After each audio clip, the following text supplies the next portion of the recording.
देश के माननीय चीफ जस्टिस और देश के प्रधानमंत्री आमने सामने हो गए हैं। इतिहास में ऐसा पहली बार हुआ है कि देश का प्रधानमंत्री सुप्रीम कोर्ट पर ही सवाल उठा रहा है।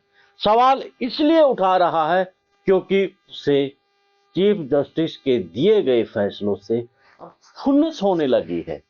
क्योंकि पिछले दिनों जिस प्रकार से चीफ जस्टिस ने मोदी सरकार की लंका में आग लगा दी है, उस आग की आज लपटें कल की पे जो मंदिर के कार्यक्रम में नरेंद्र मोदी गए थे उसमें नजर आए, जब उन्होंने सीधे तौर पर चीफ जस्टिस को लेकर के यानी कि सुप्रीम कोर्ट को लेकर के उन्होंने ऐसा कुछ कह दिया कि इतिहास में अब तक ऐसा नहीं हुआ था, वो आज पहली बार हुआ। यानी कि अभी तक बीजेपी के जो कार्यकर्ता हैं अपनी सोशल मीडिया पर लिखते नजर आ रहे थे, अब सीधे तौर पर प्रधानमंत्री ने ही कह दिया है। तो वही चीफ जस्टिस ने भी सीधे तौर पर सरकार को समझा दिया है कि मैं खामोश अब नहीं रहूंगा। तो ऐसे में सीधा सा मतलब है कि प्रधानमंत्री और चीफ जस्टिस आमने सामने हैं।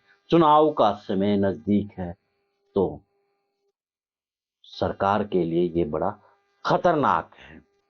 वैसे तो प्रधानमंत्री बोलने वाले नहीं थे, लेकिन जिस प्रकार से आज बोले हैं तो लगता है कि सिर के ऊपर से पानी निकला है, तभी तो प्रधानमंत्री की खुन्नस निकली है। एक प्रधानमंत्री के तौर पर देश के चीफ जस्टिस यानी के सुप्रीम कोर्ट के खिलाफ ऐसा बोलना, हर कोई हैरान है कि ऐसे कैसे बोल सकते हैं। लेकिन मोदी तो मोदी है। तो क्या कुछ बोला, इसी पर चर्चा करेंगे। चर्चा से पहले आप चैनल को फॉलो जरूर कर ले, कमेंट जरूर छोड़ दें कि जिस प्रकार से प्रधानमंत्री और चीफ जस्टिस आमने सामने हैं, तो इस पर आपकी क्या राय है। कमेंट्स के साथ फॉलो सब्सक्राइब जरूर कर लें। सभी को नमस्कार, राम राम। मैं कुलदीप खंडेलवाल, दावी सब न्यूज और हरियाणा न्यूज।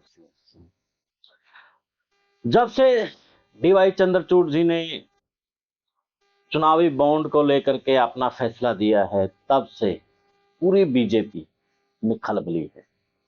माननीय सुप्रीम कोर्ट को जिस प्रकार से वो ऐसे बेभाषा एक मनोज एक सोशल मीडिया पर सुप्रीम कोर्ट को सुप्रीम कोठा बोल रहा है, तो ऐसे बहुत से लोग हैं जो माननीय सुप्रीम कोर्ट को सुप्रीम कोठा बोल रहे हैं। क्योंकि अब तक प्रधानमंत्री सबको डरा रहे थे, सबको धमकी दे रहे थे, यानी कि अपने आप को वो सबसे बड़ा शेर समझ रहे थे। अब उसे भी सवा शेर मिल गया, उसको भी कोई पूछने वाला मिल गया, क्योंकि माननीय चीफ जस्टिस ने सीधे तौर पर कह दिया कि मैं खामोश नहीं रहूंगा। वैसे तो मेरा चुप रहना ही बेहतर है, लेकिन जिस प्रकार से अब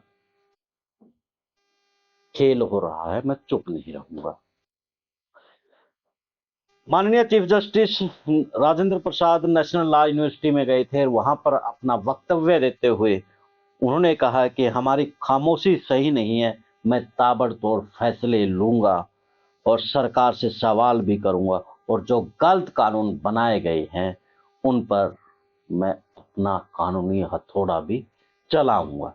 पिछले दिनों जिस प्रकार से उन्होंने हथौड़ा चलाया भी है, और रिपोर्ट यहां भी आ रही है कि चुनावी बॉन्ड को लेकर के अब मोदी सरकार, सूत्रों के हवाले से खबर आ रही है कि माननीय सुप्रीम कोर्ट का फैसला बदलने के लिए वो अध्यादेश लेकर के आ रहे हैं।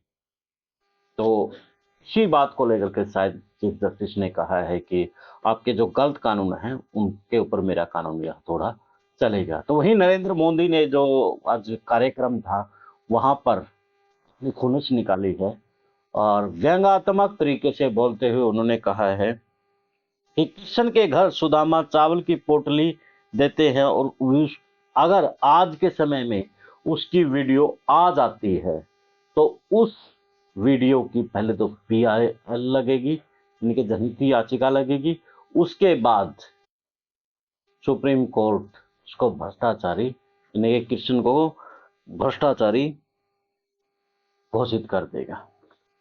तो बड़ी बात है। और वही आज जो चंडीगढ़ मामले में भी माननीय सुप्रीम कोर्ट ने बड़ा फैसला देते हुए जो चुनाव में धांधली हुई थी उनको दोबारा करने की बात कह दी है।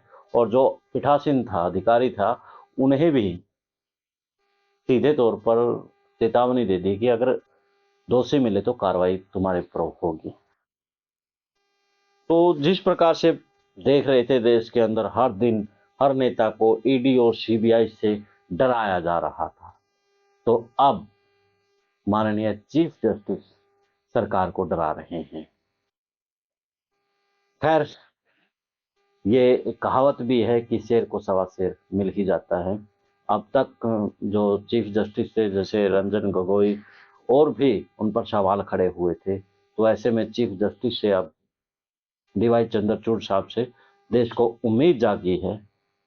और आप इस मामले में क्या कहते हैं अपने कमेंट्स बॉक्स में जरूर दें और चैनल को फॉलो शेयर सब्सक्राइब जरूर कर दें और वीडियो को आप ज़्यादा से ज़्यादा शेयर करें ताकि हमारा हौसला बढ़े और अच्छे विश्लेषण आप तक पहुंचा सके। अब मुझे दे इजाज़त। जिंदाबाद।